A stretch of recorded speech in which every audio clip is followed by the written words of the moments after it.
Shia LaBeouf's life has spiraled out of control and he keeps making everything worse and worse. Say Christ is Lord! Say Christ is Lord!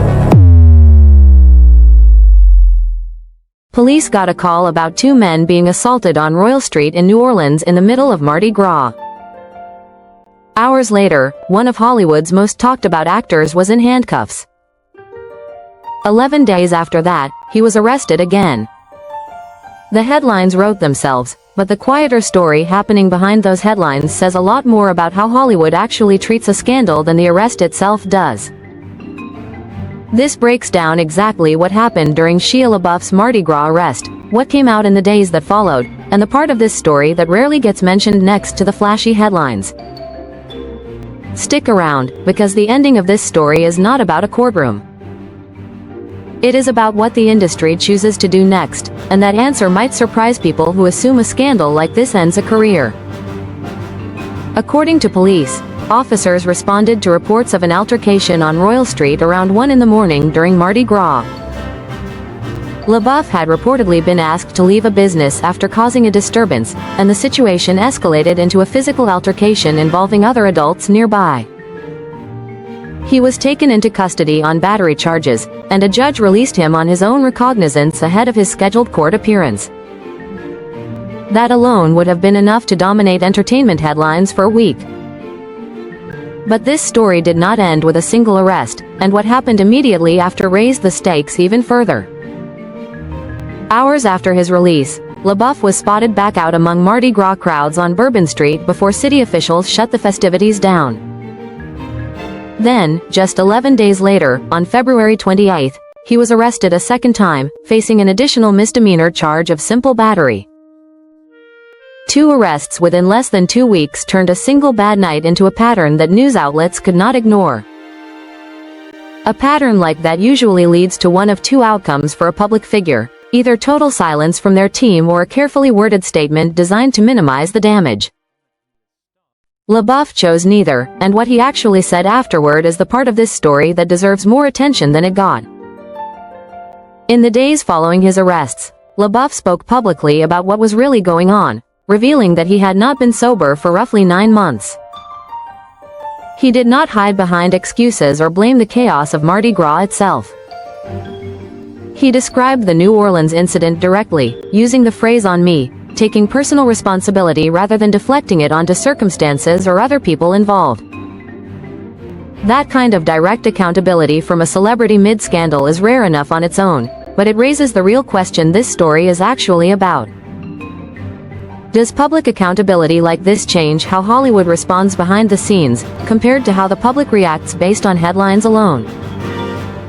This is where the gap between public perception and industry behavior becomes obvious.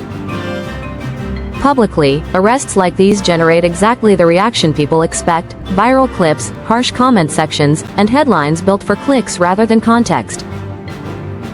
Privately, the entertainment industry has a long, well-documented pattern of treating substance-related incidents very differently than other types of scandals, especially when an actor has significant, ongoing box office or critical value and responds with visible accountability rather than denial.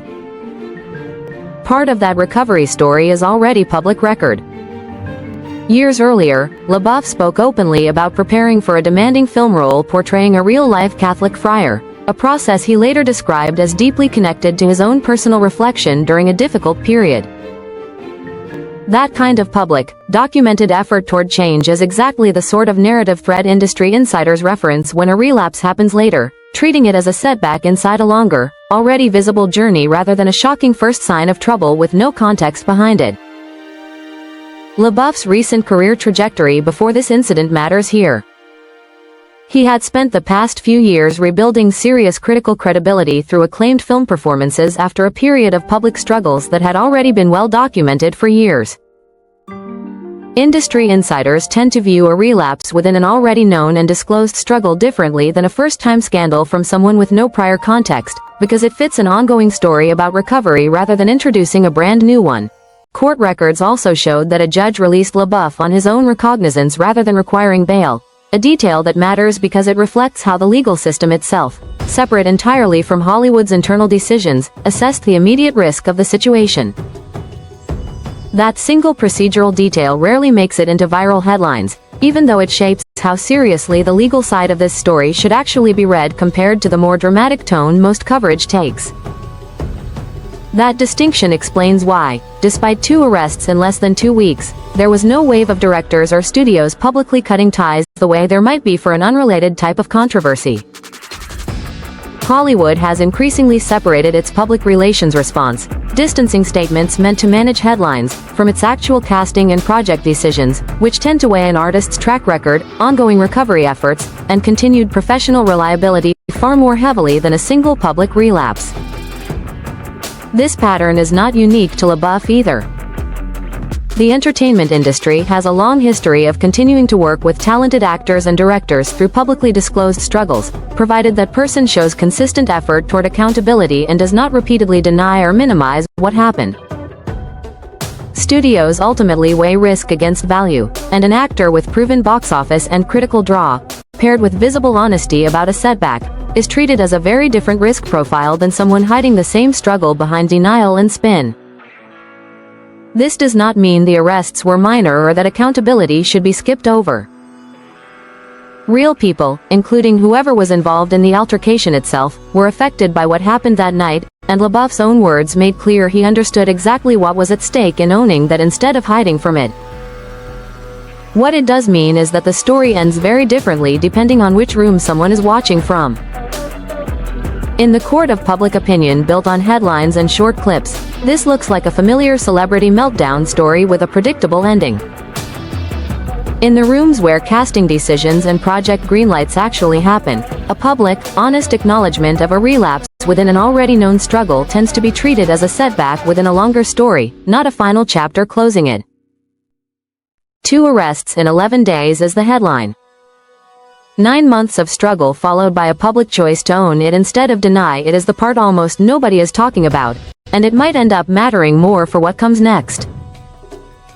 If breaking down what really happens behind celebrity headlines is worth following, subscribing keeps every future story from getting missed.